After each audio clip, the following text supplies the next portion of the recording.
The Sharp Tank. No jumper. Sharpest, coolest podcast in the world. And today, they say some legends have, creativeness woven in their DNA. And I feel like this man has it right here today, man. We got 20 years in the game, multi-platinum. Drumma boy, ladies and gentlemen. Hey, yeah. I'm just trying to get, I'm just trying to get off because you might need me for a drop one day, man. You know what I'm saying? Like trying to come do the drop like that, man. We got Drumma boy in the building, ladies and gentlemen. What's happening? What's going on, man, with a real great? What's going on with you, man? How you been? Man, I've been blessed. You been blessed? To say the least, man. Was you already out here in L.A. or did you take a trip? I always like to know if y'all just coming in because I know it's always an experience beforehand. I'm just touching down, man. I've been stampeding through Texas and Florida. I was able to go home for a few days in Georgia, you know what I'm saying? And then bam, flew straight out here. You know what I'm saying? So you Georgia native? No, I'm Memphis native. I'm born and raised from. I had to make sure you corrected it, man. You know what I'm saying? You know what I'm saying? We gonna talk I'm talking about home as far as, where we reside, but for sure, you know what I'm saying? Born and raised, Memphis, Tennessee. Yeah, a real, man. Black Haven. I don't know why Tennessee always comes back to me because, man, like I said, I spent some time up in Tennessee, It definitely got some water holes. I was just talking to my band, Brad, when it came about that not too long ago. It's definitely got some water holes, man. How's it been, man, being a Memphis native, man? How was it growing up, man, out there in that good old Memphis for you? Man, Memphis the best thing that I was involved with. I did play the drums. I played clarinet. I played, man, a lot of just different instruments, piano, coming up. But, Memphis, you got the church, you got the streets, you know what I'm saying? And then you just got the blues. Like, we the home of the blues. So like if you go on Beale Street or you going through, anywhere, the music resemble what we going through, which was pain and struggle.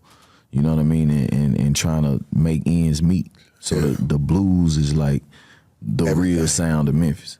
It's everything. Oh yeah. And then that pimping and the hustling and the gangster and all that kind of just was like this how we gotta eat. I know a lot of good pimps came out of Memphis. Oh yeah. A lot of good pimps came out of Memphis. I'm cool with church. I'm cool with, even Memphis Black in there, man. Shout out to Memphis Black, Rico and all them, man. Shout out to Memphis Black, man. We did some work. Yeah, all them, I'm saying, some real ones, man, that really done came from back where you are from, man. I love the culture. I love what y'all stand for. Like, people think they saw something in a damn movie. That shit was just, in the Hustle and Flow, that shit was just a speck. Oh yeah. Of what you really see coming up around there, man, in the Memphis culture. Like a pot of gumbo, man. You know what I'm saying? And we learn how to make the best out of what we got. Yeah. Type regardless what you do, whether you hooping, whether you hustling or 9 to 5, still gotta get gas, might not have no car, gotta get a ride, got the kids, everybody got a struggle, everybody got a pain. What was you doing before the music? Like, before you really took off into hooping.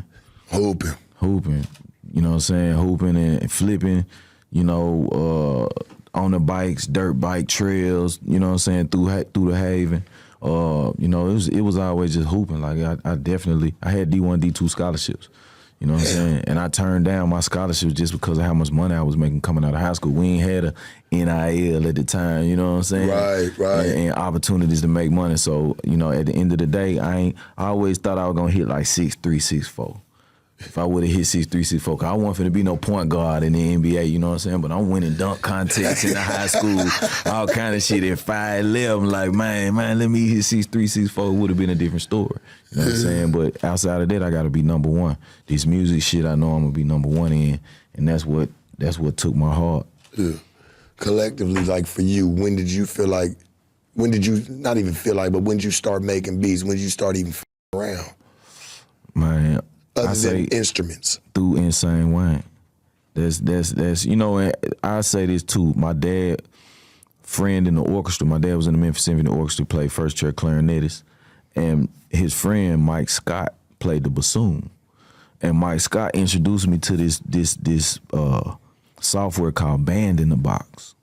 And then Band in the Box, you had all these different drum loops like salsa beats and waltz beats and rock beat, pop beat, just all these drum loops. And then you could add your music, your sound and whatnot, and it'll tell you what key it is, you know, G minor, B major, whatever. So I read and write music for real. Like I arrange and compose, you know what I'm saying, just from the orchestra side. So you understand notes. Absolutely. I understand music notes. theory and appreciation. So that's a whole nother tool and skill that I got through my father.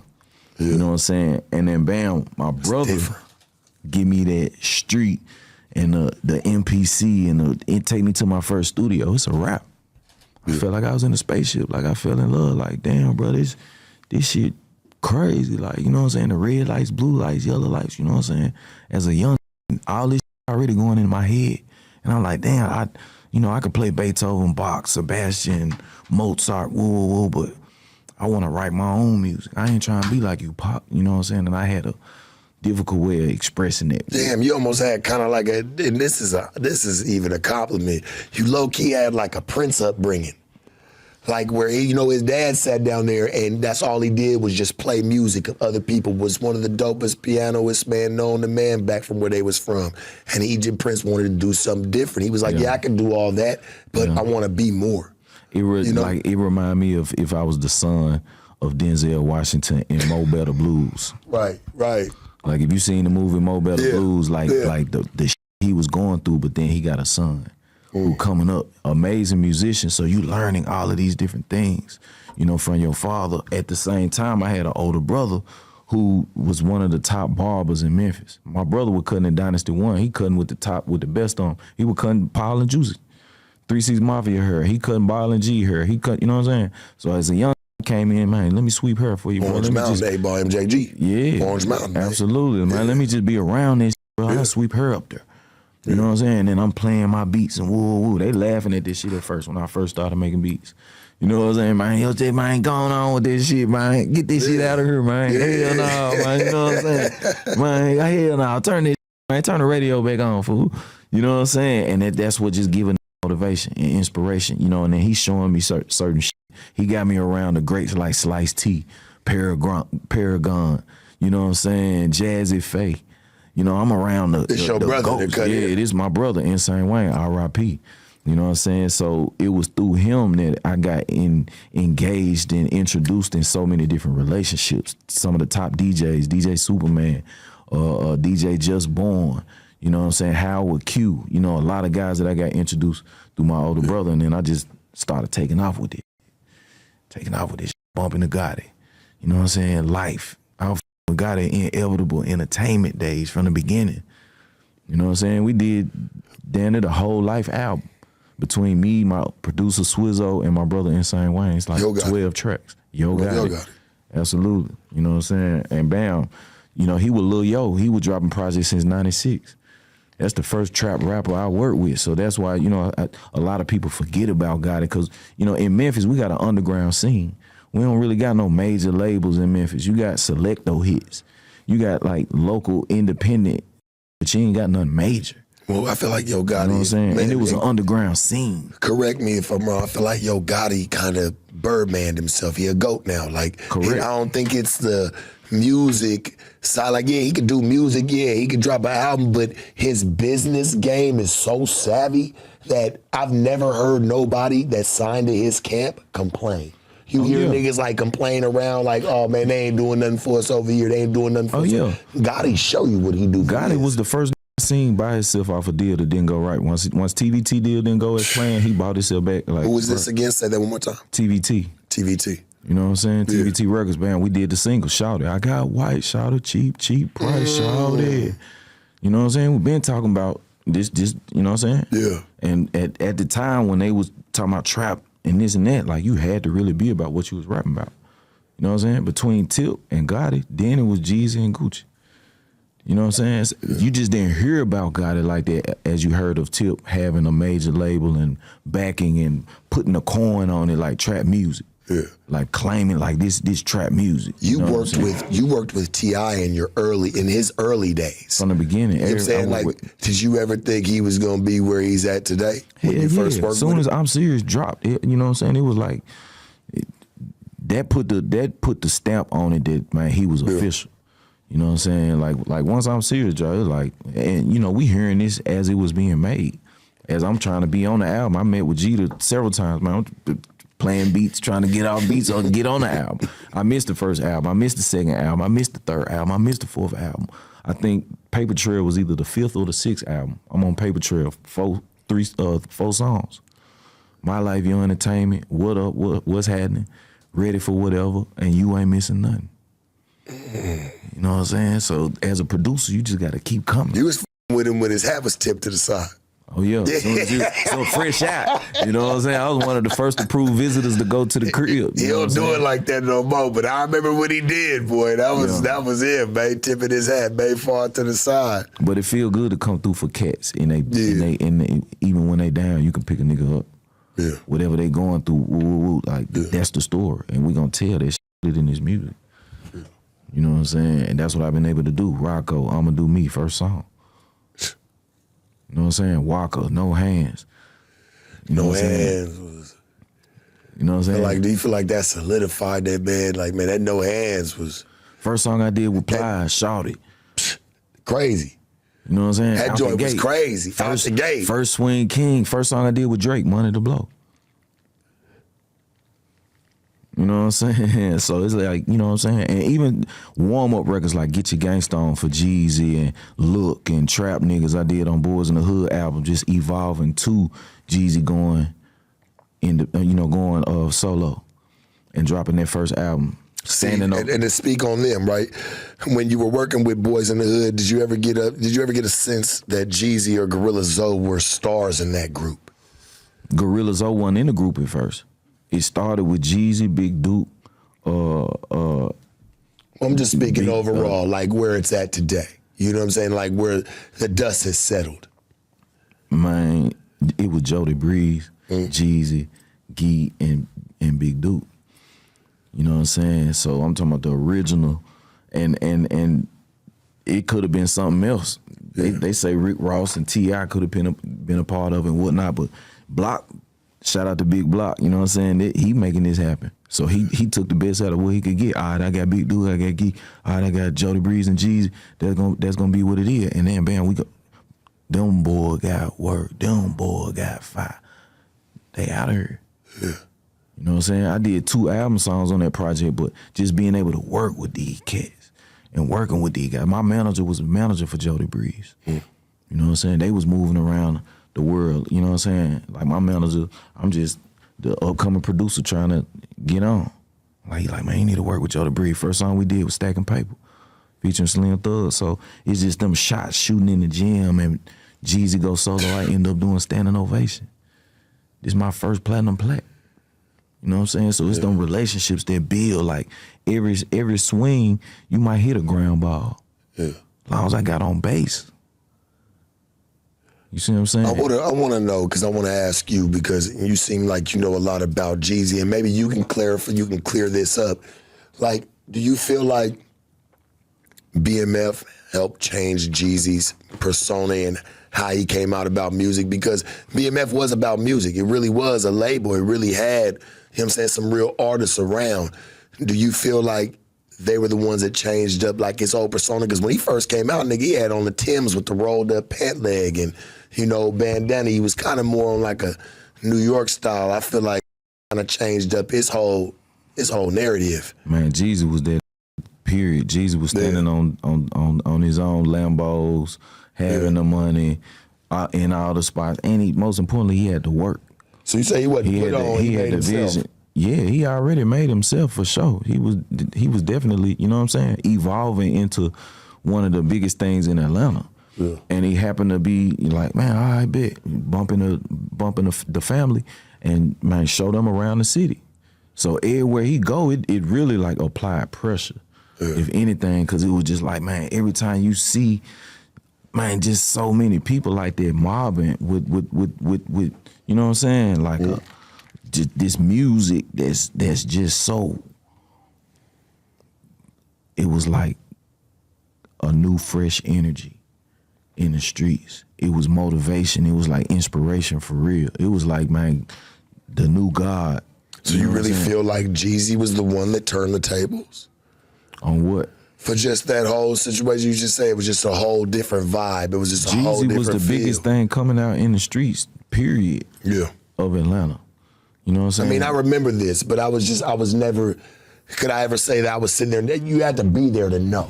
You know what I'm saying? Like, motherfuckers have their speculation. A lot of people gonna say what they want to say about it, but you had to kind of be in the mix to really know what was really going on, you know? So to hear from you, to say, you know, Jeezy was that guy, I'm sure it's gonna speak volumes. Oh yeah, for sure. You know what I'm saying? And he man, it's like this you in the city, man, and you got stuff on lock. You already got relationships with everybody, man. You finna, man, come on, I'll take you through here. Come on, bro, let's go through here. Man, what y'all need, I got y'all. You know what I'm saying? So it became a bond, it became a relationship. You know what I'm saying? This a question for you. How was it working on the Thug Motivation 101, and did you know that the album was gonna change up the Atlanta rap scene? Man, that was like, for me, I was in Stone Mountain at the time. And it's like 30, 35 minutes from, where's Stone? About 45 minutes outside of Atlanta. Okay. You know what I'm saying? So, bam, I had been, you know, telling Jeezy, like, man, give me some acapellas, give me some acapellas. You know what I'm saying? I started making beats on acapellas. And, you know, I get like 8 calls. One day I got like 8 calls from Coach K, 8 calls from Jeezy. You know what I'm saying? And I'm like, man, I called Coach K back. He like, man, call Jeezy. So I called Jeezy back. He like, man, you still got this beat? And when I hear the beat, it was like your stomach dropped because I knew I had sold the beat. But the business, me standing on business, like, bro, he was trying to get that beat. Man, I'll give you 100. Ooh. He wanted that beat. Yeah, I get him 100. Nah. And I'm like, nah, me standing on business, like, look, give me them acapellas. I'm gonna make something better. Right, you know what I'm saying? Right. Like I said, man, Jeezy was the hottest thing in the street. Every producer wanted to be on that album. You know what I'm saying? Like you was not letting him get off that phone. He was not I was like, going. shit, where you at? I'm finna pull up. He like, I'm at Patchwork. So I had to literally pull up because, you know, he went through some situations where music got leaked before and whatnot, you know, particularly on this Thug Motivation project. So it was like, man, you got to pull up and get these vocals. So I pulled up the Patchwork. And I heard the song, and I was like, I bet I'll shoot to the house where my equipment at, because, you know, at this time we working on analog equipment and MPC 4000 and Rollins and Tritons and mix boards and all kinds of, a lot of equipment. Yeah, you couldn't just hit export on the beat at that time. You had to really track that and all that. So I took the acapellas back to the house, did a version, took it back to the studio. This like 1 in the morning.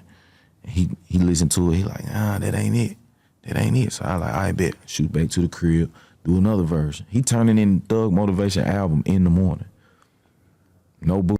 So bam, I shoot back to the motherfucking Stone Mountain. So yeah, this wasn't no wait 2 days. I'm going back to the house to make one right now again. Now, burning gas like a like this, you know, at this time, I'm grinding, you know what I'm saying? So bam, I shoot all the way back out there, bam, do another version. Take the second version back to him. Man, now that's close. That's close right there. So I like, all right. And this like when I started researching and paying attention to artists, like I listened to Streets is Watching mixtape that was out at the time. I remember listening to that Trap or Die project. Both. And one thing I noticed, I was like, man, Jeezy loves some horns. Them trumpets, them horns, that triumphant. Yeah, it's loud when we're coming through. It's an anthem loud. Yeah, it's loud. You know what I'm saying? So loud. I was like, I gotta go back to that. You know what I'm saying? And when I went and did the third version, literally, them the first sounds that I did in Standing Ovation. Took that back. I'm on the album. And he was always like, man, you come through with this shit, you that fucking with you. And that's where the relationship really started, because then I started putting up singles like Put On, featuring Kanye, and Lose My Mind, featuring Plies. Lose My Mind. Me Okay. And, ignorant. You know what I mean? Ignorant. So like for you to be on all these anthems, I feel like you have been a piece of his thriving Ovation. You know what I'm saying? And where he's moved to now. You know, you've cut a lot of hits with that man. White Girl. You know I keep that white girl. Yeah, like to know that these is all you're just as big a part of it as he is. You did. You know what I'm saying? So and like, Lil Baby did the new version of You Did. That's how it go back to that's all the. But we gotta swing over to, and we'll get back to other artists, but just you to even get over to like, I feel like it's the R&B pop side, even working with Usher. Oh yeah, that's my first Grammy, first two Grammys. Usher, baby. For you to be able to even work with him, I mean, you got to tell us what that was like, man, for real. No, that was super dope, man. I worked with Usher a lot, particularly at this. It was called Zach Studios at the time. Yeah. Shout out to Jimmy. But man, just working with Usher's is energy. You know what I mean? And he very particular on exactly what he want. You know what I'm saying? And he gives so many people an opportunity to be a part of his music. And it's just it's a super dope feeling just being able to deliver. You know what I'm saying? When somebody call your number, it's like getting in the game. You just, Brian Michael Cox and Jermaine Dupri and, you in Atlanta with the greats, Lil Jon and, you know what I'm saying? Jazzy Faye. Yeah, you know what I'm saying? Man, it's so many legends in the city already, so you kind of gotta, earn your spot. You know what I'm saying? And Usher gave me that opportunity. Shout out to Drew Castro as well, man. The Music House, Alec. The engineers play a big role. I think the engineers don't get enough spotlight, but it was a lot of engineers in my life, man. Particularly Steve, who now they own in studios. You know what I'm saying? 11th Street Studios, LA, 11th Street Studios, Atlanta, like just elevating. Right. You know what I'm saying? Who been a part of our career and might have found a session that we couldn't find. Yeah. You know what I'm saying? You be looking for some shit. Could you thank your daddy today? Could I thank who? Thank your pops these days, like for what he put you on to. Because think about it. Yeah. Because think about it. It was all them things that you learned when you was young that you used in a lot of the stuff that you did to make a lot of these hits. Like you said, from like the horns and things, like you had to hear them horns to know how to use the horns. You know what I'm saying? Like, even if you didn't care about it when you learned it when you was young, he's like, man, I'm not tripping on that. That's good. I like knowing the orchestra. I like knowing them sounds. That's cool. But when you really look at it, you use it in your everyday craft to make a lot of hits. If you really look at it, if we really break it down. Oh yeah. Right? Right or wrong? Yeah, no, it's tools and skill sets. Yeah. You know what I'm saying, that you inherit. However you whether inherit. you hate them or love them, right? Exactly. Like it's like learning something from your mom or your daddy. You be like, I hate that trait about them, but when you get older, you catch yourself doing the same thing. Absolutely. So absolutely. So you thankful for that, you know what I'm saying? Because it, iron sharpen iron. And without that, what would it be? It turned me into a warrior. What would it be without it? Period. If you really look at it, right? I got another one for you. You had a chance to work with the one and only Gangsta Boo. How was that, and do you have any fond memories of her? God damn, man. Lola Mitchell. Man, I got a lot of memories. That was my sister. That was my friend. That was my that was my road dog. Like, she was rooting for me and cheering for me and introducing me to a lot of relationships. I met Big Boy, I met Andre 3000. I met Natina, the other group, Black, man, R.I.P. Man, we stayed at her house.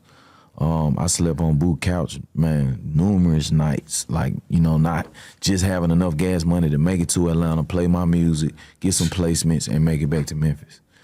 You know what I'm saying? I couldn't get no room. If I did get a room, it would be a Motel 6 or something. You know what I'm saying? Straight up. Put the light on for you. Straight up. Like the Pastor Troy, make them get that money right beat. Yeah. I made that in the Motel 6. You was with all that shit. Tracked out the beat in Pro Tools on my computer. I had an inbox. So you had to drop 2 sounds at a time. And I dropped all of the, make them get that money right on my inbox, on my MP, on my laptop. Took Pastor Troy the files, and he gave me $8,000 cash, $4,000 a beat. You gave him 2 beats. 2 beats. You know what I'm saying? Cause my rate, I was getting 2,500 a beat. And nigga, you in the motherfucking Motel 6. Was this by choice or was this by force? I'm 18. I'm finna pay my insurance. I'm finna pay my car note. Yeah. I'm finna pay everything that I'm using to keep getting me back and forth to Atlanta. That's what they want to hear. You know what I'm saying? Like, what you gonna do with the money? I gotta pay my bills, you know what I'm saying? And I still need gas money. I still gotta eat. I still gotta be clean, you know what I'm saying? These niggas are flexing for the Instagram today. You talking about they got 8,000. They're flexing with some fresh kicks on, talking about, look at me, I'm balling. Nah, I went and got a crib in Stone Mountain, you know what I'm saying, for $1,500 a month.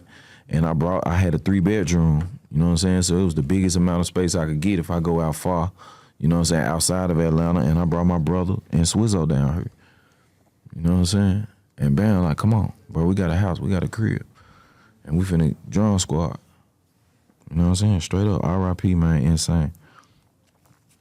Insane Wayne seemed like he was not only inspiration for you, but a mentor. He was very well involved in what you had going on. Do you carry his spirit with you, Church, every day, like in how you move, even right now? Like to where you at, you feel like, so I feel like, man, shit, we got Insane Wayne right here, right now. He's speaking, man, you know, because when I looked on your, like the backlog on, you know, I'm looking like he was somebody you mention and you bring up a lot. And I was planning on bringing him up, but then you started bringing him up in the very, very beginning. And it let me know the impact that he made on your life. Oh, yeah. Can we get a little bit of, you know what I'm saying, a little bit backlog on Insane Wayne and who he really was to you, for real? Insane Wayne was a that nigga was a poet. You know what I'm saying? The shit that he would say, it could convince anybody. Like, oh, this shit, like a word. He was a amazing storyteller. You know what I'm saying? And he was always fly. He always had money in his pocket. He always had clean hair. He was, you know, neat. Like myself. Like myself. I'm very neat with things. I'm a great storyteller, man. You know? Great. Like my nigga was like Money Mitch. You know what I mean? Like organizing shoes, this and that, woo, like, man, woo, everything, hygiene, everything. You know what I'm saying? This was the first nigga I wanted to walk like, talk like, be like just big bro. We 14 years apart. You know what I'm saying? So as I'm 3, he's 17. You know what I'm saying? Everything I see him do, man, this nigga cutting hair, this nigga, man, whoa, I'm trying to, man, we at the arcades, and nigga love playing video games. Take a nigga to the arcade game, kick a nigga ass on Street Fighter, Mortal Kombat, we playing cruising, race car game. Just, you know, them the memories that I got just from the beginning. Going to Al's Golf Haven, man. In the Haven, we had Al's Golf Haven. We'd go up there, ride go-karts. They got the arcade in that joint. You know what I'm saying? Young niggas, so riding a bike, I remember riding bikes on, I was from 4307 Bournshire in the Haven, that was my address. You know what I'm saying? In the corner of Nelly and Bournshire. Anybody in the Haven. Proud of that joint over there. That little plus sign right there. Yo. Yeah. One day we were riding bikes. And all my friends was out there. It was like 8, 9 of my friends. All us had I had a clean ass red BMX bike with the white rims on that motherfucker, man. Clean. My brother got out the car. He was like, man, y'all niggas ain't doing shit. My brother probably like 28.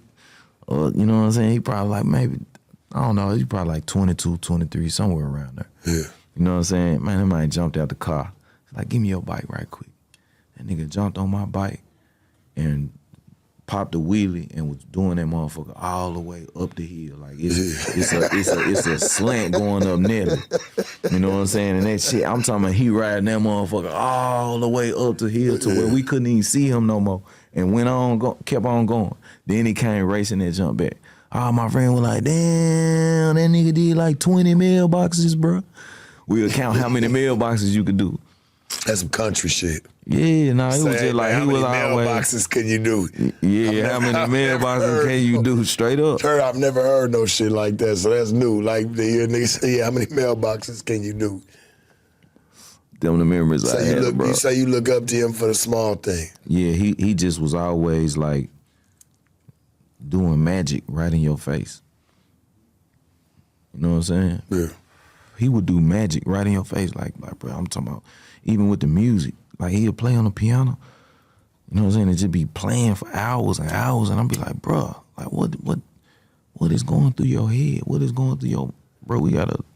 I'd be like, man, put this on this drum loop, put this on this drum loop, put this on this drum loop, and bro, it was just like a chemistry, you know what I'm saying? Insane drummer, like, bro, we had a studio, House of Blues. You know what I'm saying? That was the first studio that was like a part of. He had a rent.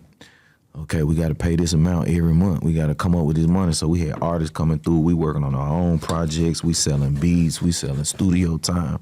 And that was like just another practice moment to learn the business.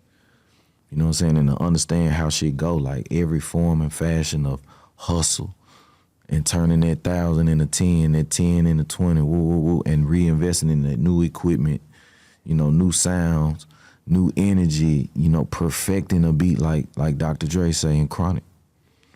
Like taking your time to really perfect that shit, you know, and we get the mix from obviously, you know, motivation from Dr. Dre, but Slice T, this producer in Memphis, bro, he like the Dre of Memphis. You know what I'm saying? He taught everybody how to make beats. You know what I'm saying? I remember seeing him in there with Lil Jon. You know what I'm saying? And just watching him and Lil Jon like, okay, yeah, woo. And, you know what I'm saying? John had the whole bus park right on Madison. And Lil Jon had his time where he went stupid crazy. Oh yeah. Oh yeah. You know what I'm saying? And he say he get, you know, the crunk from Memphis. Crunk of Memphis turn. Get crunk, get bug. You know what I'm saying? He used to get all his cups, like all them cups you used to see. Like, yeah, all them pimp cups, right? He'd do all this shit. He used to get that shit over there, man, from Miss Debbie.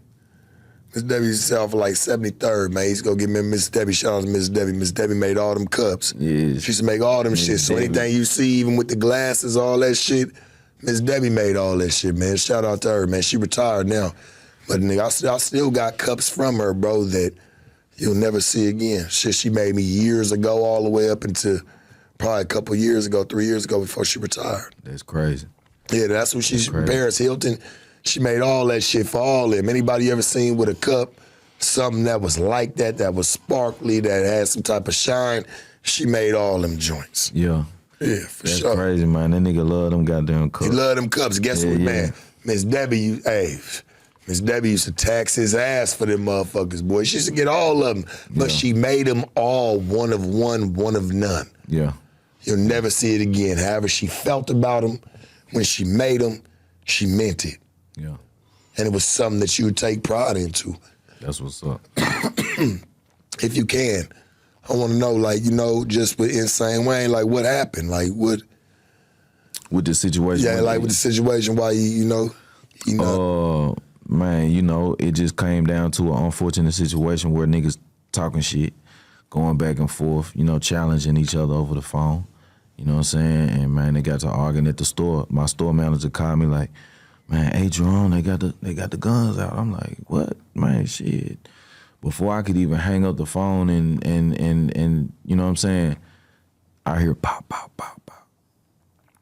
You know what I'm saying? And it was like, shh. I shoot to the store, nigga. That shit like a nightmare. Like, I'm talking about the whole street of Hal Mill closed. Red lights, ambulance, fire trucks. I'm talking about, I literally had like a movie to you at the time. Like I had to park at the Bank of America across the street. As I'm walking across the street, the ambulance with him pulling off. You know what I'm saying? And bam, the whole time I'm stuck at the store with the folks trying to figure out what the fuck going on. You know what I'm saying? And then bam, the phone going crazy. Mom, pop, family, cousin, woo, business associate, everybody, woo. Man, some headlines saying, damn, Drumma boy shot and killed. Man, why they throw you off in the mix?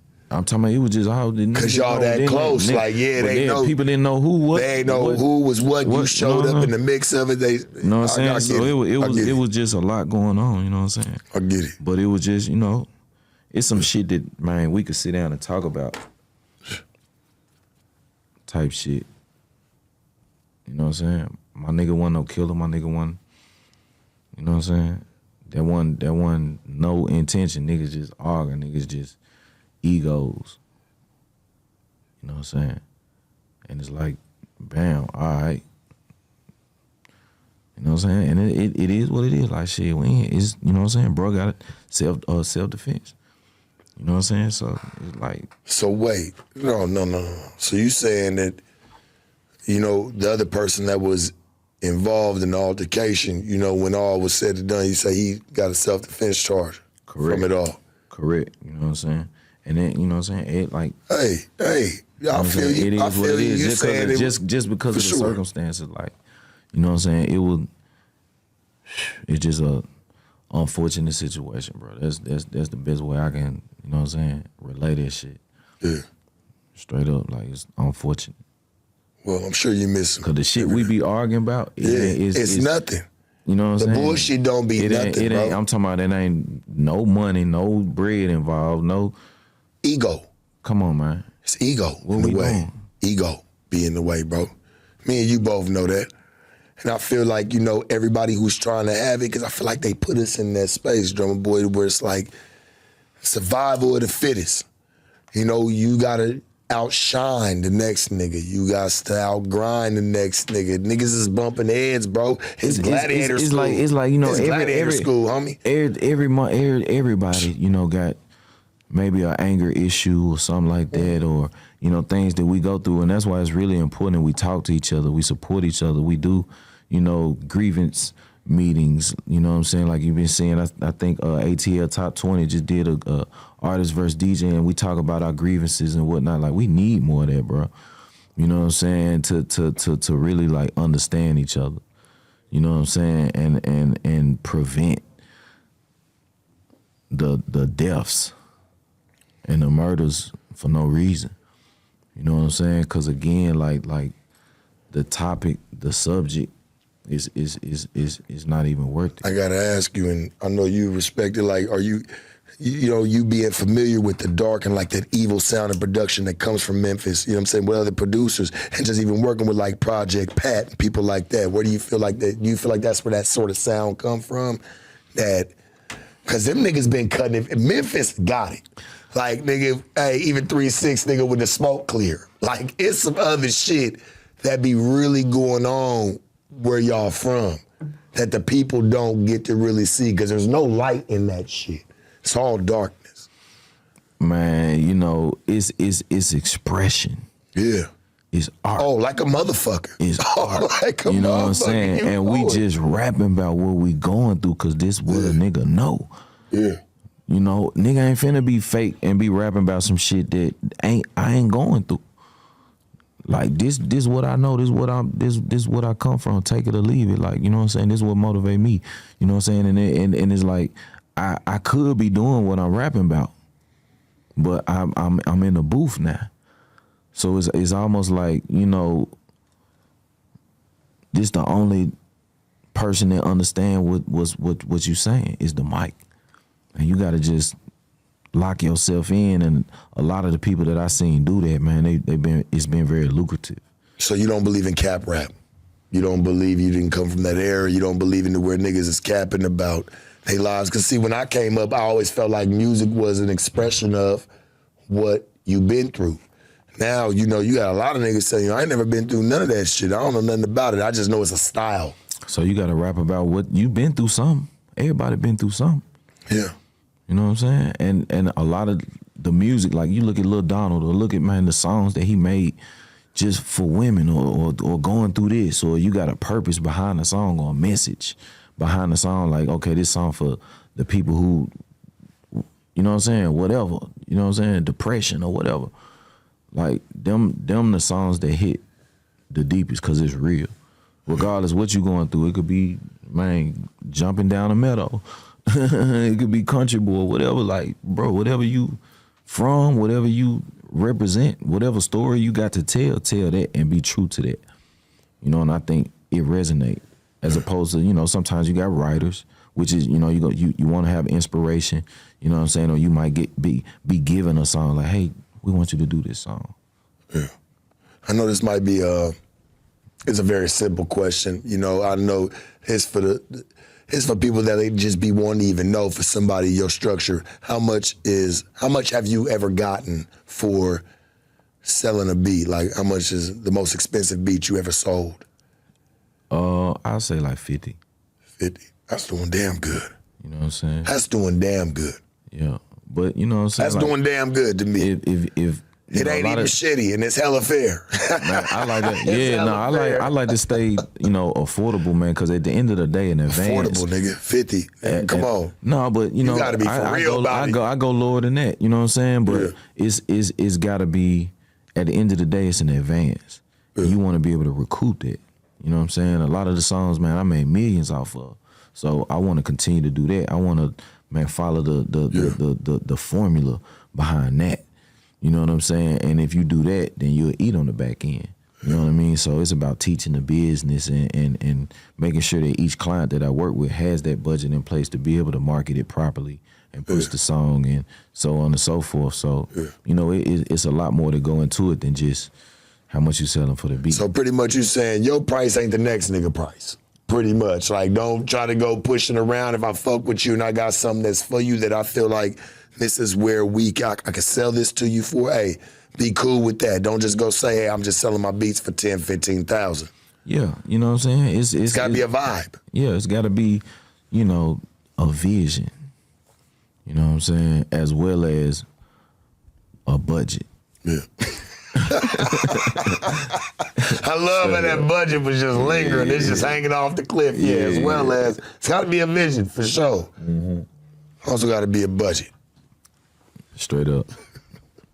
What do you feel like as a Drumma Boy? What do you feel like, because you come from the old school game of, you know, making beats and just being around. I mean, shit, you've done things with people from, I mean, shit, we could say the early 2000s is old school at this point, all the way to the new school and working with people like NBA, YoungBoy, which we'll get into. But where do you feel like it stands today, like the industry? How do you look at it, man?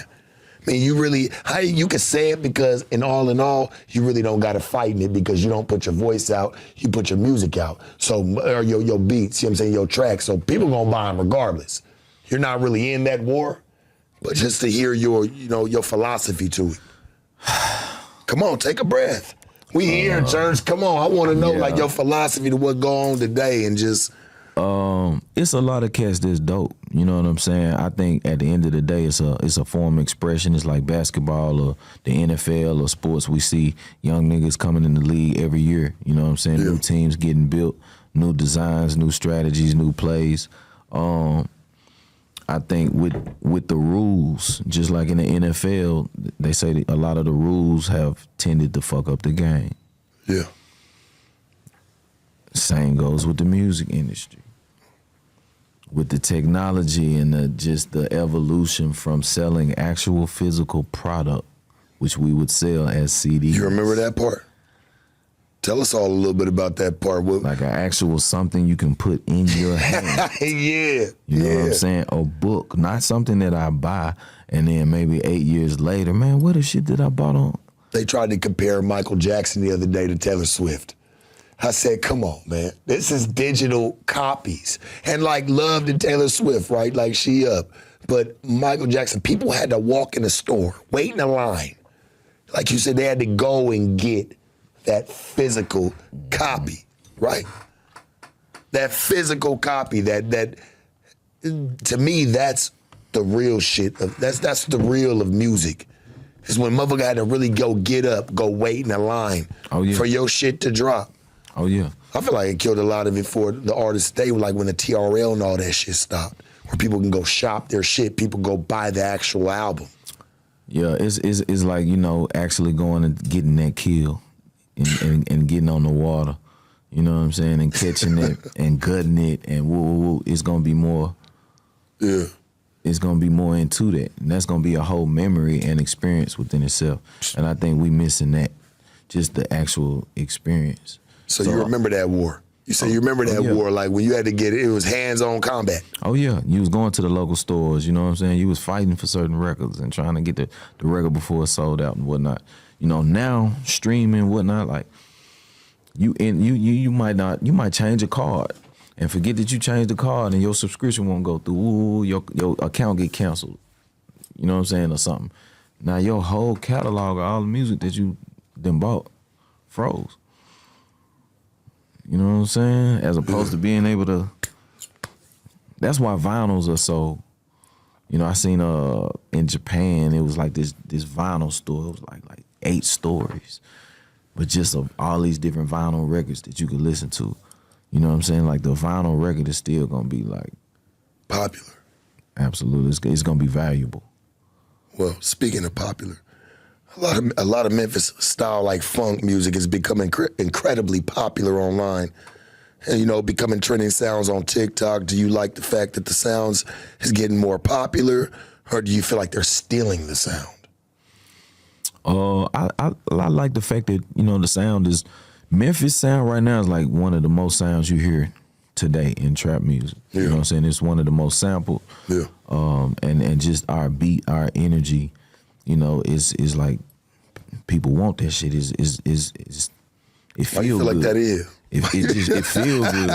You know what I'm saying? It's like, man, we done been through so much going through the city itself, and it's like if you can make it in Memphis, you know, you already a warrior. You know what I'm saying? You already a champion. You know what I'm saying?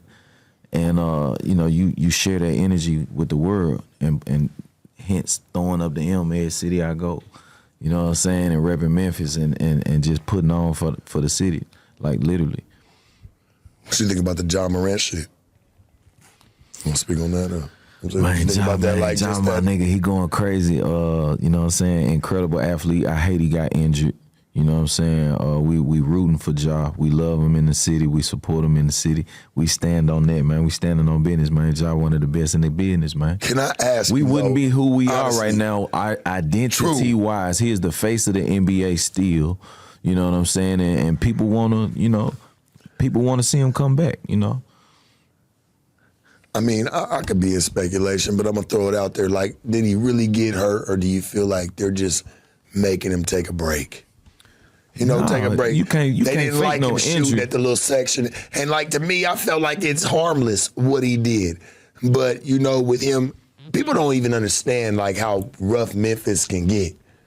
Everybody's riding with, oh man, they got guns. Everybody, from your local white man in the store who owned the local store on the corner to, but, you know, somebody who's riding down the street in a pickup truck or somebody with a car on big rims. Everybody got something. But we speaking on loyalty, like you gonna be, when you come from where you come from, you still gonna be loyal to the ones who made it through the thick and thin with you.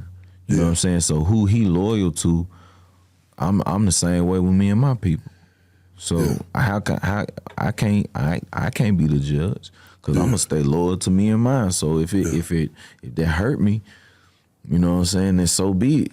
You know what I'm saying? The injury, that's something totally different. But just speaking on, you know, his homie and, you know what I'm saying, even the taunting on the court and all of that, and the shooting and the different incidents and whatnot. So, you know, all of that's just like, man, this my dog.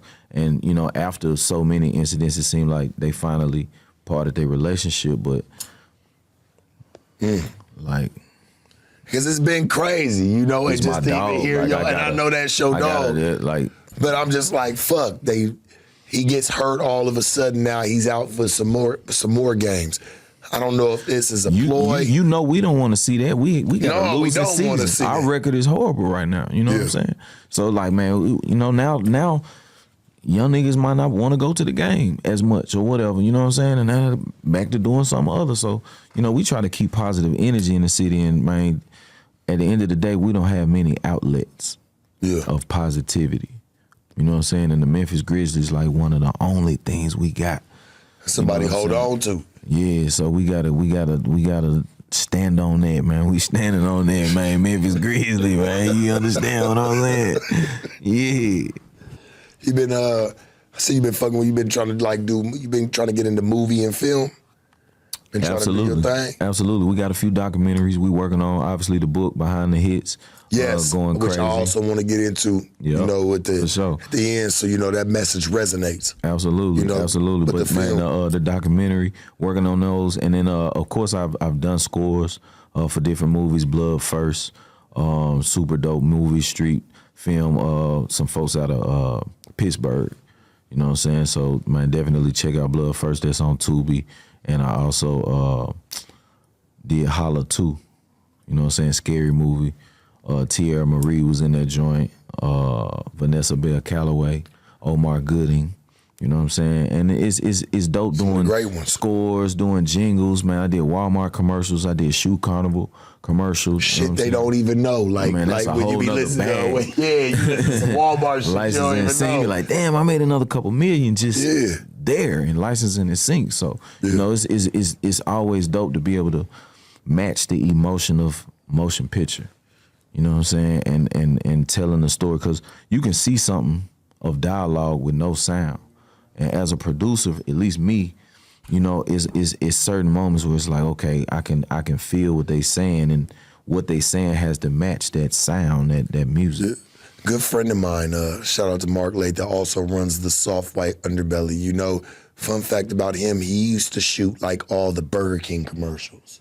And McDonald's and, you know, Budweiser. You see the sweat running down the side of the Budweiser commercial, man, Super Bowl. Yeah. He was the camera, like the visual behind a lot of that through a lot of the years of our upbringings and us growing up and watching TV. So you never really know who stands behind something like that.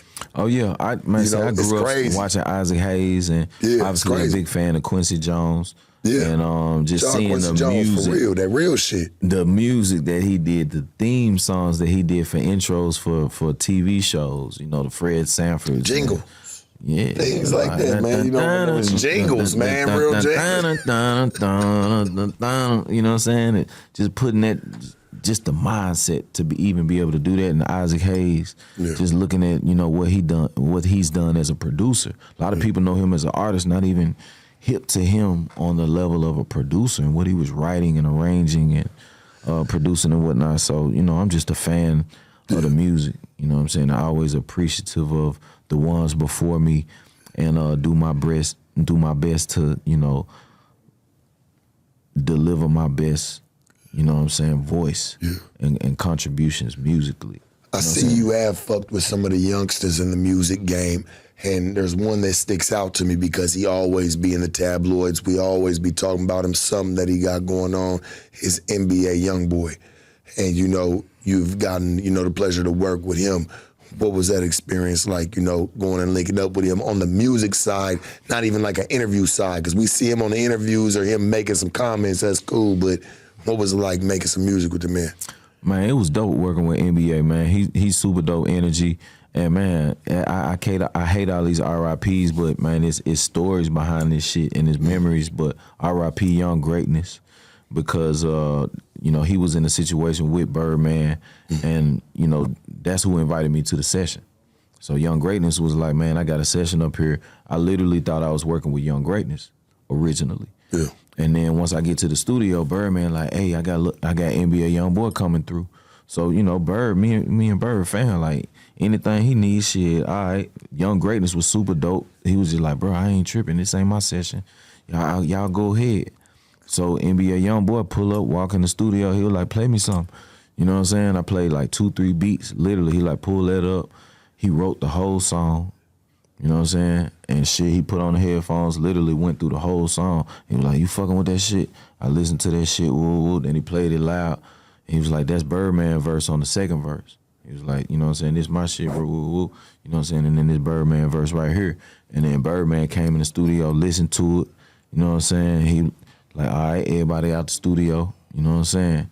He got. Oh, I like how he do it. Yeah. Straight up, everybody out the studio. Get your ass out of here. I'm about to get ready. I got to get in the zone. Yeah. This shit got to mean something. Hell yeah. And when we came back in that motherfucker, man, we popping. That shit was done. Next thing you know, they shot a video. And it is what it is, man. That shit been going crazy. We got to, man. Been doing numbers on YouTube, goddamn. Hey, George, you been a legend to this shit. You really been a pioneer to this shit, man. Like, I feel like the producers or, people who've made music like you have, man, actually you got to bring a rhythm to something for a nigga to want to lay a bar to. Yeah. We have to talk about your new book, man, shit, Behind the Hits.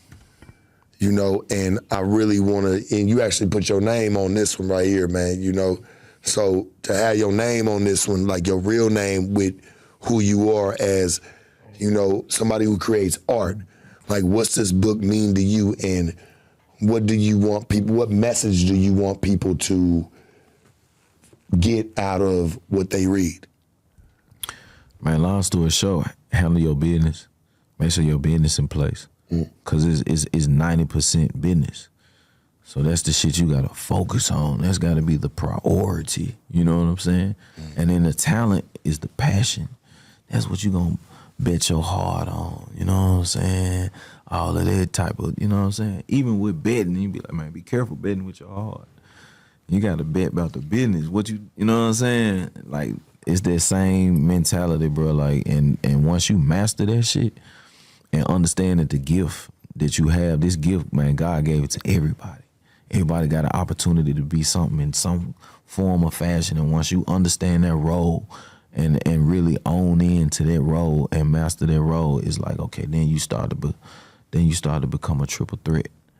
You know what I'm saying? Let me learn this skill set. Let me learn this skill set as well. Let me be able to be bilingual in business.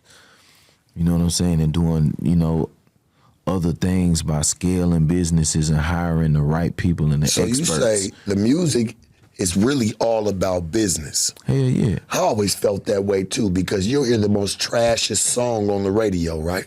Yeah. But people be like, man, this song is trash, but then they end up liking it. See, because that's the only thing you got to listen to. They programmed you. People was the only people that was actually doing the real business behind the music. It's 100 or 200,000 behind that motherfucker. And they programmed you to like that motherfucker, and it's a rap. You know what I'm saying? This shit gets deep. It's a rap. Like, you can hear. I don't care if you hate it. Everybody know this feeling, bro. When you hear a song, you be like, "Oh man, change the channel." You know what I'm saying? You hear that song again. God damn, I hate this song. You know what I'm saying? And then one time you be in a club on a little drink. You know what I'm saying? Or you're a little tipsy. You know what I'm saying? Yeah. You been sipping on something, and you like, damn, okay, this motherfucker hit different, and you start singing that shit. Yeah, you start singing that shit, and then it starts. That'd be a Drumma Boy beat. Gotta be a Drumma Boy beat. It's a photo shoot, girl. Hey, you know what I'm saying? It's just that program. See, my shit feel good. You know what I'm saying? Like every song, it's a feeling where I do my best to. I don't know. It's like I can't explain that shit, bro. I know when to play. I know what to play. You know how to play the beat. You know what I'm saying? Whether we got to cook it up or goddamn go through a plethora of different vibes and cadences, you know what I'm saying? And, I like challenging the artist to do something that they ain't already got. If you already got all this shit, like Plies, he had a whole bunch of street shit. Goon this, goon that, goon this, goon that. I like, bet, let's do something for the, you know what I'm saying? I told the nigga. Say it for the ladies. Let's do something like here. For the ladies, nigga, let's chill. I'm going to change this whole persona right now. Hell yeah. I'm like, bro, I used to tell every artist I work with, like, bro, when we work, I'm going to change your life. You know what I'm saying? So that was the last thing I told. Don't even rap, fucking nigga. Come on, let me go over there, man. Change your life, and man. Shit, we did motherfucking Shawty. Shout out to Aaron Bay Shook. Shout out to Mike Karen, Atlantic Records. Plies was on there. Yeah, Plies. Plies went crazy. Plies record. Plies went crazy on that motherfucker. Soon as I seen Lil Mama, told her I paid for it. Yeah. Then we went on to do What's in My Pocket, dog? Big Face Hundreds. You know what I'm saying? That one was cold, but he was tricking on that first one. He said, man, what you got? Hey, man, she had this shit. You know? I mean. You know what I'm saying? But it was a hit. But you can do it. It was a hit. You know what I'm saying? You can do it. Hey, there's somebody for everybody. Hey, man, you went from 5,000 a show to 50,000 a show. Going crazy. You know what I'm saying? Can't even knock it. So, yeah. You know what I'm saying? You going in, and you gotta be yourself. Like however you feel, man. That's what you finna represent. That's the story you gotta tell him, man. That's Plies, bro. He finna take care of everything, cater to you. Woo, woo, woo. It's undeniable. You know what I'm saying? Well, your music and how you've came about has been undeniable. We love having you here, man. I do. You know, and just even be able to kick it with you, man. Like just to chop it up with you and just hear. your side of things as just even a producer for music, like just beats and just bringing shit to different people, because you've been a part of a lot of hits, man. You really have. And I just want to know, like, is there anybody else that you've been working with, something new you feel like about to come out, about to really fuck up, like you said, about to break this shit? My nigga Looney going crazy. You know what I'm saying? My nigga Looney going crazy. He in Atlanta. He going stupid. Spark Dog, one of my artists out of Killeen, Texas, going stupid. You know what I'm saying? It's so many different artists, man. I'll be here all day. You know what I'm saying? Naming artists, you know what I'm saying? But I think I got a incredible roster. I'm working with this one artist named KP out of Philly. We just dropped a project called Pain in the Paper. This nigga is the truth when it comes to like visually telling a story. At the same time rapping. Yeah. He rapping his verses live while reenacting the moments on his Instagram. Check out his Instagram at It's Just KP. ITSJUSTKP. It's Just KP, man. That nigga the truth. You know, that's somebody that I feel like could be the next Childish Gambino as far as how he did the Atlanta show. You know what I'm saying? Childish Gambino be on this shit. I ain't gonna lie. He got a whole different vibe, a whole different, he got a cult following. Yeah. Like they fuck with him on a whole nother side of things. Yeah. No, and KP like that. Like niggas is like, man, that shit remind me of some Eminem shit mixed with some new nigga gangster shit. Like it's just incredible, and like the memory of how he delivers shit, man. Check out the project, Pain in the Paper. Hey, I got one more for you before we get up out of here. Do you what's your process when you make a beat? Are you using like the digital audio workstation, or do you stick to the drum machine? So I'm on FL now. I'm on MPC Live. We still got the Akai software, and it's man just having fun. Sometimes I'll just take chops that I got and whatnot, and then do the whole beat in Pro Tools. You know what I'm saying? I've been learning Logic a little bit. I feel like I can take you to the back right now. Just your vibe. You just something like go I down. got some sounds or whatever. Like we finna something cook gonna go down. You got your own your own beat kit. Like did everybody pick up? Like it's up here. It's up here. Like it's like I can. And that's how you feel. Like it just be beats in the head. You know what I'm saying? Instantly, like bro, like I don't know. It's like anytime. So I cherish that shit and try to use that vibe and that energy that I have for a positive reason. Would you make like a no jumper anthem, like a beat? Like a beat for the an anthem for us. I'm saying we got a Drumma Boy beat. Yeah. I think we'd all like that, like just something that we could use. You know, something that like, man, shit. That's easy. Something that you can feel from like just your experience. We could do a session, whatever. That's easy. Do a no jumper session. Nigga, we got all the shit in the back, man. Shit ain't nothing for us to. Hold back. We got all the Apple. Let's start the mixtapes, man. Let's start them projects, man. Let me do the first project. What you think about that, Donnie? No jumper. We get Drumma Boy back in the back, man. Shit, give it pause, give it to the back. Hey. Oh man, a whole bunch of shit gonna go down, man. Hey man, shit, Brick Baby over a Drumma Boy beat gonna go something insane. Yeah, come on, let's do it. Hey, I think we got us a few plays, man. Look, I always say, your network is your net worth. You dig what I'm saying? And just the way we gonna network, church, trust me, I got some plays for us in the future. Absolutely, shit. Let's get it. Let's get it. Shout out to Memphis. You know what I'm saying? Yeah. Shout out to the squad. You already know what time it is, man. Squeak. Man, everybody who doing something positive, man, salute. Keep going in the right direction, man. Still fucking with Gucci? Oh, yeah. Hell yeah. Come on, man. Gucci. Chains, goddamn, Rocco. You know what I'm saying? Future. You know what I'm saying? And like my brothers is my brothers regardless, man. What everybody go through, I you tried got a Future to bring. Joint? Man, come on, man. Come on, let's talk about it. Got a Future joint? We got a few more minutes. Come on, you got a Future joint? I forget the name. I got so much shit. Hey. That recipe, man. The joint I did on my project, man. Future blessed me as well on that Welcome to My City Volume 2. You know what I'm saying? That recipe featuring me. You know what I'm saying? Future, Dolph, R.I.P. R.I.P. Dolph. Classic. Check out the video. YouTube channel, Drum Squad TV. You know what I'm saying? One of the realest interviews that are gonna drop this year. Come on. On No Jumper right now. Too sharp for him. Hey, man. Too sharp for him. One of the realest ones that ever dropped this year. Already. I appreciate you. Yes, sir. For coming through and blessing us with some good game. Absolutely. Hey, man, whenever you want to slide through, church, I'd love to have you back, man, and just even indulge back in on the conversation. Oh, yeah, because it's a lot more, you know what I'm saying? We can go more in depth, you know what I'm saying? But we most definitely can. This shit just is never ending, man. It's eternal water. I think that's what they be failing to realize sometimes, like how the real niggas, you never get it all in one session. Oh, no. You got to always bring it's a never-ending story, you know man. And the real legends, they've been in the game 40, 50 years, man. Mind you, I've only been in 20. Yeah. I just turned 40.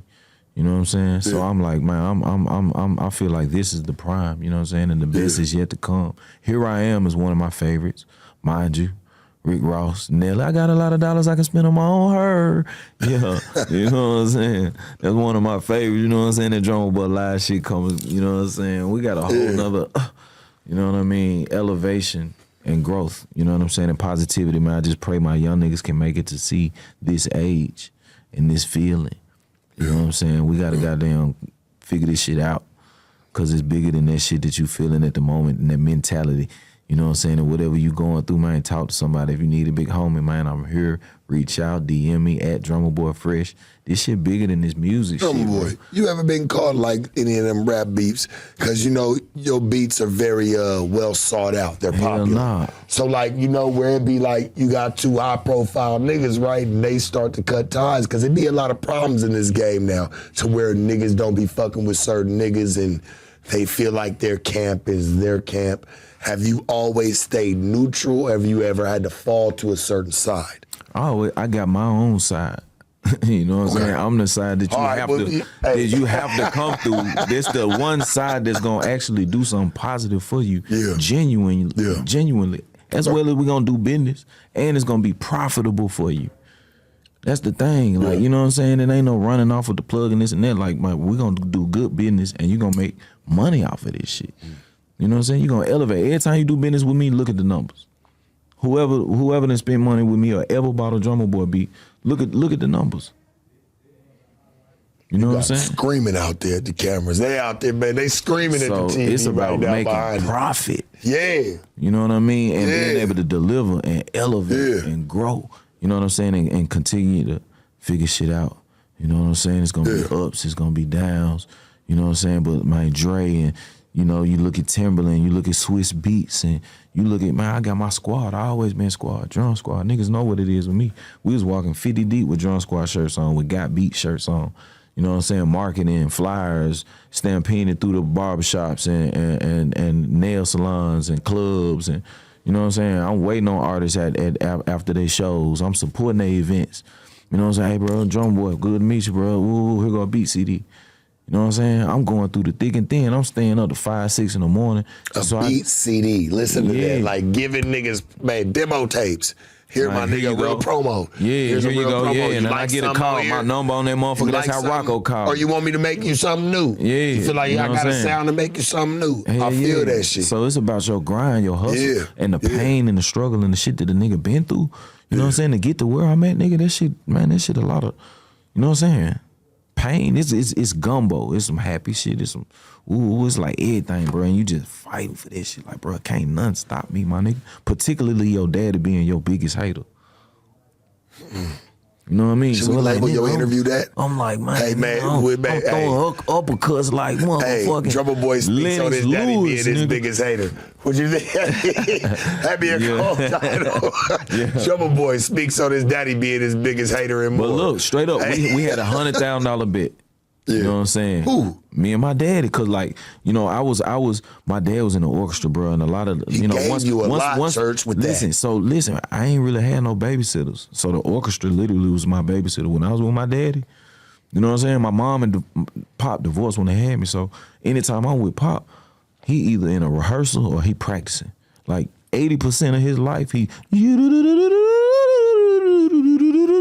he's spazzing out.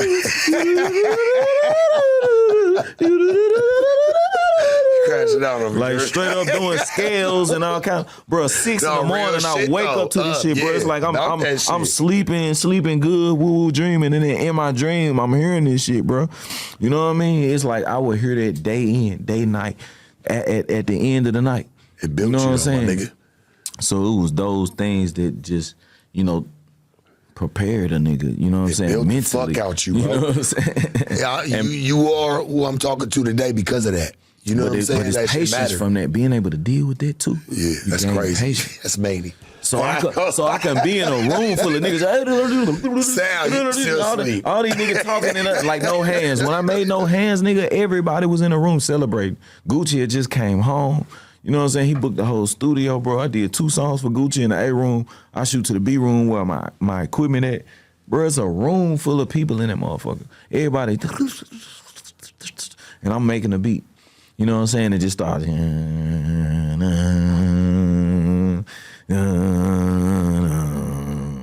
Just that sound alone gave it an ooh, okay. Yeah. You made some iconic shit. So it's just a vibe, and it started here from the spirit, from the energy. It's like, okay, if you like that many beats from a nigga, if you really go through behind the hits and see how many fucking songs that I done that you can remember a moment to, it's got to be a spiritual connection. You know what I'm saying? It's got to be something deeper than just the beat. It's the nigga behind the shit, behind the hits. You raised a lot of niggas. You don't even know. Like, you raised a lot of niggas to, like, what they even make their beats to sound like even today, whether they start freaking them or not. And to answer your question, working with different niggas who got beats and whatnot, like, bro, I'm so inspirational. Like, man, I'm trying to bring niggas together. I'm like Farrakhan. I stand in the middle of the raft, nigga. I've been in the deepest of the trenches of the goddamn mud, man. You know what I'm saying? Like, bro, it ain't nowhere I ain't been. You know what I'm saying? And saluted and congratulated and paid homage and figured out all the way from here, all the way to shooting videos in Zone 6, nigga. Man, I've it been don't there, matter because I know I wanna help. I wanna see and hear the stories and hear niggas out because, man, ain't nobody listening to them. Nah. Nigga gotta hear niggas out, man. But when a nigga approach me and see me, man, what's up, John? Woo, we take a picture, man. We can tap in. What's your Instagram? This my number. Call me, man. Nigga, hit me. You need me, nigga? You need somebody to talk to, bro. Hit a nigga. If I ain't on an interview or got my phone down like that, on silent or some shit like right now, type shit, bro, I'm gonna reach back or text back or, man, you send me a link to your YouTube or this or that, man, I'm gonna goddamn listen. I'm gonna fool, bro, respond back. Man, next time you in Atlanta, you don't know who the fuck, how the fuck, when the fuck, bro. You know what I'm saying? With this shit. You know what I'm saying? That's how I goddamn did Money to Blow. If I wasn't who I was and move how I move, I wouldn't have had Money to Blow. I wouldn't have had Shawty. I wouldn't have had Rocco, I'ma Do Me. I wouldn't have had motherfucking Ride Around, I'm Getting 2 Chains. I wouldn't have had I Put On for My City or motherfucking We Poppin' or none of that shit if I wasn't moving and grooving and taking this shit, bro. I ain't never been signed to no label. I ain't never had no deal. I did all this shit on me. My squad, me, Squeak, my manager. August Alsina, man, that nigga called me one time, man. Shout out to Squeak, bro. He called me one time. That nigga said, Noonie just hit me, say he got a new artist, August Alsina, da-da-da-da-da. Bro, we get in, I do a whole writer's camp. Record, film that shit. This shit on my YouTube channel. You know what I'm saying? Introducing August Alsina, da-da-da-da. This the writer's camp. Bam, bam, boom. We was going through all kind of songs. First songs we did was, man, Fuck My Life and No Love. You know what I'm saying? And shout out to my dog Hood Boss from Dallas, man. You know what I'm saying? Because I was like, man, August was like, man, we got to get Chris Brown on this. Wait, No Love, which was August Alsina, Chris Brown. No. August Alsina, No Love was August Alsina and Nicki Minaj. You know what I'm saying? That's the song I did. But I'm working with August from the beginning. Because you know what I'm saying? Through it, so I gotta ask you. Like, No Love, and you just keep it moving. No Love featuring Nicki Minaj. Everybody know No Love, No Love. So that was August's second single. But even on I Love This Shit, they were like, man, we gotta get Chris Brown on the remix, man. We gotta get Chris Brown. So bam, I called my nigga Hood Boss, make the play. You know what I'm saying? It's all about making connections, man. There's so many different fucking plays like a nigga made that a nigga don't even be, you know what I'm saying? That's why I like to keep you accurate, because you speed through one, you be like, man, because I make the plays, you know what I'm saying? As a producer, you got to be more than just a beat maker. Yes. You got to be a make it happen type nigga. Most definitely. Regardless what it is, you know what I'm saying? Yeah. Hey, I need to get niggas food. What you want to eat? Gucci all the time, man. What you want to eat? Either I'm getting him food or he getting me food. Yeah. Whoever early or, you know what I'm saying? Bam, hey, give me such and such. I know what he like to eat. He know what I like to eat. You know what I'm saying? So it's that type of relationship with Gucci, with Jeezy, or you know what I'm saying. Even with Dolphin and Gotti, I came up with Gotti. You know what I'm saying? It's like I always been the type of nigga, man. Once you get on and you good. And then I started with the next niggas that's on the bottom, that's man trying to get on. I started with Dolph from the beginning. Shout out to Kinfolk Thug. G called me like, man, you need to work with Dolph. He the next out the city. Anytime you say you the next out the city, I want to help that particular person. You know what I'm saying? And do the most I can for anything coming out of Memphis. Why wouldn't I? So I goddamn did everything I could for Dolph. I did flavors on Welcome to Dolph World. And from there, man, Drumma boy on the track, yeah, I paid a lot for that. Flavors. You know what I'm saying? But niggas was handling the business. Every nigga who handled the business and believed in himself and put the money on himself and kept putting money on radio and doing everything. He going to all the clubs. He polishing the hands of all of the DJs and showing love and, man, getting to his money. Them the type of niggas that's gonna win, bro. You know what I'm saying? You gotta be about your business and you gotta be about your hustle. And you gotta be about your discipline. Being able to transition from doing this shit all the time to maybe doing a little bit of this some of the time, still making my money. Well, okay, I do a little bit of this more of the time, you know what I'm saying? Until where I'm doing this all of the time because this is where I'm making my money. So it's a gradual focused transition that every person gonna make, whether it's from corporate world or from the streets to music. You know what I'm saying? And that's what you gotta figure out. Well, I appreciate you for just even coming. I can't wait to have you back, Church. It don't be about no beef, man. And like, yeah, fuck just all the to even beef. hear Y'all you. niggas was cool when I met y'all. Jeezy and Gucci were cool when I met y'all. It's the money. So I met y'all then. Yeah. You know what I'm saying? Y'all niggas were cool. So It's because money, y'all man. don't fuck with each other, I ain't got nothing to, you know what I'm saying? Yeah.